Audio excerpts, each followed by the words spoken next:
Баршаларыңызға сәлем. Бұл пипай тортын жасау үшін бізге керегі 4 жұмыртқа, 80 грамм сары май мен 100 грамм Қазақстан шоколады. Шоколад пен майды микроволновкада ерітіп аламыз. Неге Қазақстан шоколады десеңіздер, Қазақстан шоколадының табиғи дәмі иісі шығып тұрады. Қалған шоколадтардың кейбіреулері микроволновкада ерімей қалуы мүмкін.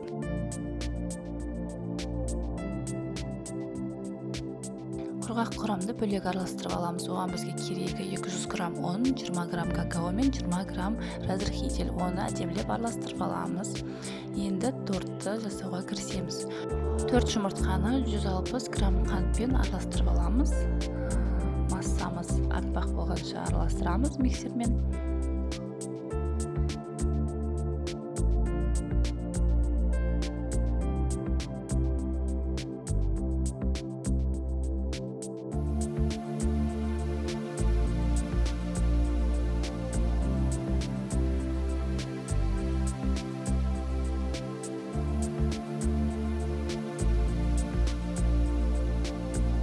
Араластырып болған соң оған еріген шоколадты құямыз. Шоколадпен бірге тағы да кішкене араластырып аламыз.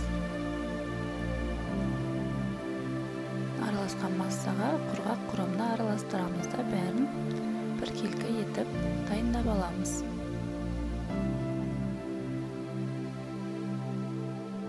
Дайын болған массаны кондитерлік мешоктарға 4 бөлікке бөліп салып аламыз. Мешокқа салған себебіміз біздің дайын болған тестамыз құрғап кетпеу керек. Оны пергамент қағазына дөңгелек етіп форма сызып аламыз да видеодағыдай орналастырып шығады. Мен сияқты қисық-қисық жасамауға тырысыңыздар. Бәрін дөңгелектеп болғаннан кейін бетін біркелкі етіп пышақпен түзелеп шығуға болады. Қызып тұрған пеште 180 градуста 5-6 минутқа пісіріп аламыз. Корждардың дайын болғанын зубочисткамен тексеріп алуға болады.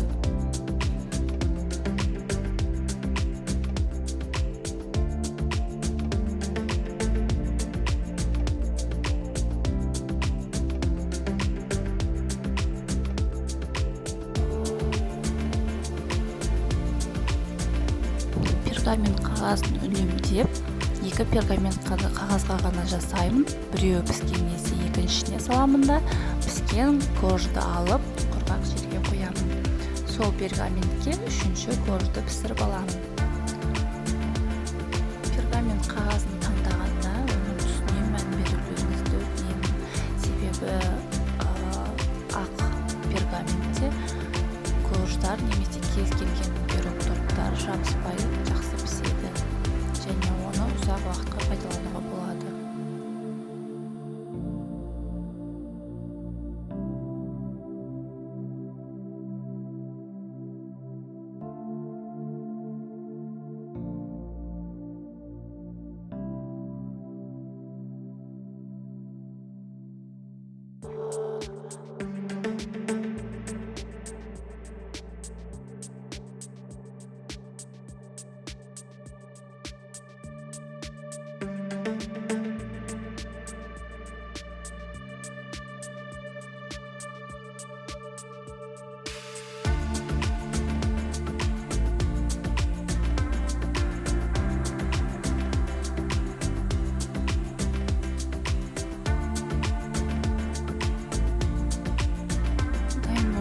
Арасына крем жағып, оның бетіне шоколад құямыз.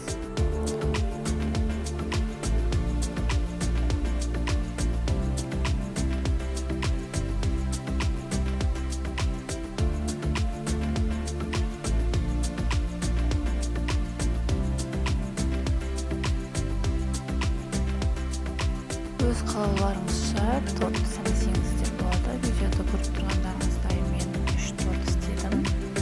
Екеуін заказға, біреуін өзіме дайындадым. Өз фантазияларыңызға байланысты неше түрлі декорлар пайдалансаңыздар болады.